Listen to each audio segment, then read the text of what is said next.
you take an approach in your writing, and in the 2 books that I had, of a timeline approach, where you start back in the early days of Mr. Rhodes, and then Lord Milner and others who took over the baton, and actually go from year by year how they raised up these Rhodes Scholars, put them in each of the key decision-making position in each of these 4 spheres, and then the major decisions that would lead toward global government, away from democracy, more toward centralized control. That was what I picked up from your book, is you methodically make your case and let the reader draw the obvious conclusions. Is that this approach is real? Right. Mm-hmm. There's a lot of circumstantial evidence, but in the first, My Globalists, I put how at the trial of the conspirators assassinating President Lincoln, the judge at that time, Bingham, actually said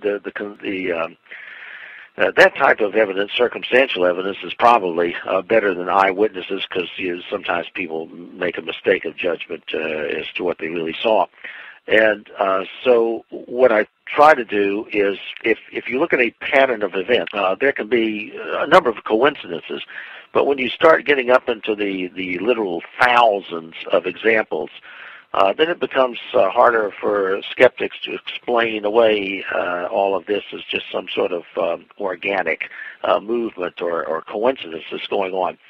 And so a chronology is often what I try to do, step by step, quote by quote, year after year, because then the reader gets an idea of how this came about. And the usefulness of that is that if you get that flow, then you can almost sort of anticipate what's coming next and after that. And so that's why that's a useful mechanism that I use, these sort of chronologies. And you can anticipate it in the future. Yeah. You can actually look at current events today in your newspaper or in the news and be able to say, okay, we know who's pulling the strings, because what you hear in the news, what you hear announcements from your government, are not just some kind of arbitrary release of facts. They're a story that's being sold to you. There's a mindset, there's a goal, there's an agenda from all of these different sources, and you've got to recognize that what you're doing, it's like a nonstop commercial. You're being sold something for you to adopt, and you've got to get through that and figure out what are the elites trying, where are they trying to steer us with this latest information. Yeah, because a lot of times stuff doesn't seem to make sense. Somebody will say, well, I don't understand why that's happening. That doesn't make a lot of sense. And so I recommend to them that they ask, well, how would it fit into this power elite's plan for the future? Whether it's a loss during a war, or some sort of sudden terrorist attack out of the blue. Economic downturn could be. Sure, an economic downturn. That's the example. There was a fellow, Philip Freneau, back in 1792 in a publication called American Museum, where he explained how there was this elite. He mentioned the hereditary elite aspect of it, and how they would attempt to gain control over this young upstart republic, the United States. And he explained it in those terms that you just used. They would use debt, get them in debt in as many hands and as confusing as possible, have loss of a war. That would dampen the sort of patriotic nationalism. And we know that from Vietnam, for example,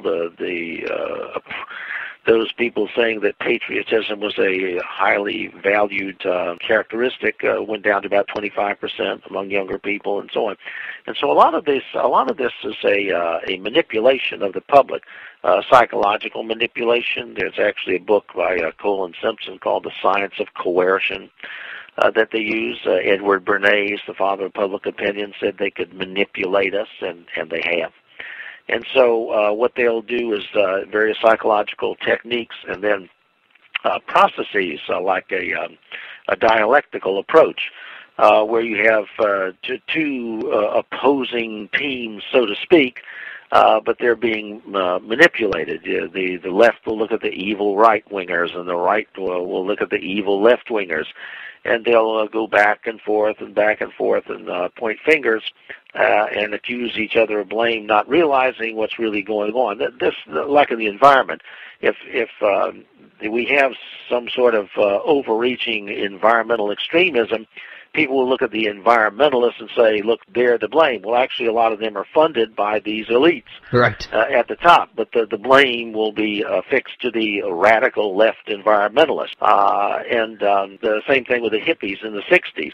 What they were doing there was they were funding through ESSO, which is now Exxon money, Standard Oil money, Rockefeller money, the hippies to make all sorts of radical commotion, so that as the elite, the Rockefeller types, moved to the left themselves, they would not look as extreme. They would be relatively mild when they tried to open the door to communist China through Kissinger and so on.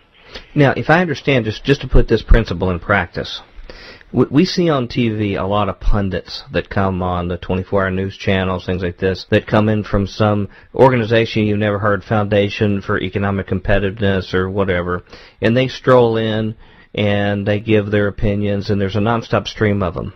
We need to stop and ask ourselves, who is funding these people? What's the agenda of the people? Who's bringing the people who are whispering in our ears? And I hate to say this, but even sometimes religious groups, we need to look and see where's the money coming from. Other institutions, really look at, presume there is an agenda there, and because people wouldn't be taking the time to come on the news if they didn't have something to sell to us. That's why they're there, taking the time to go on there. That's a practice we need to discipline ourselves to do, correct? Yeah, you need to know who the backers are, and also how did they get chosen to be on, let's say, national television. Why does ABC News on Nightline choose certain people to come on, but not others? Sometimes they will use this to try and discredit individuals, portray them in an extremist light, unwilling to compromise for the sake of peace or whatever. And this is all part of breaking down either biblical moral absolutes or strong patriotic nationalism, whatever it is at the time. And you have to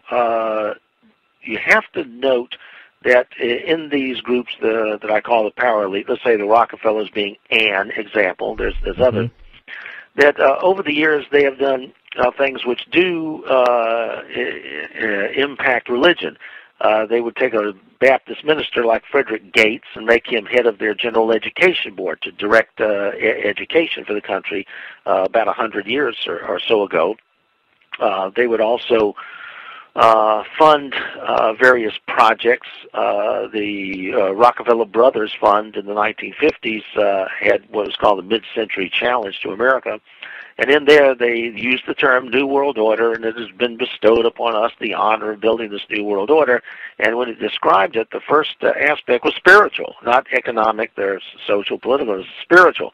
And then Barry Goldwater, also after the David Rockefeller set up the Trilateral Commission, Barry Goldwater, in his book titled With No Apologies, 1979, was describing what the Trilateral Commission was up to, and he mentioned various areas of control, and the first one of them was ecclesiastical control. So they can't leave anything to chance. They have to control all aspects of our lives, and they will reshape or reform, if necessary, values to sort of ostracize or demean or present as rather narrow or old-fashioned mainline religions, so that you will advance particular individuals who are more syncretistic. They're willing to tolerate those of other faiths as going to heaven and so on. President Obama is very much a part of this. He carries around in his pocket, among other things, a little replica of Lord Hanuman, the Hindu monkey god idol, and then lo and behold, look at this popular movie that's come out, Avatar, which is a Hindu concept, a godlike person appearing before man to solve his problems. So this stuff is not coincidental. This is part of the sort of syncretistic. Let's all work together. Let's live in harmony. No more religious-based wars. Let's develop, as John Dewey said, a common faith. All share it. So that's in the public schools. That's what happened. They kicked Bible reading out, school prayer out, and so all the Christians stood around and huffed and puffed and said, "Well, the Supreme Court has ruled." The problem for Christians was that's all we did. We should have said, well, are you still teaching values? And they would say, well, yes. And then we would say, okay, well, if God's not the moral authority, then who is?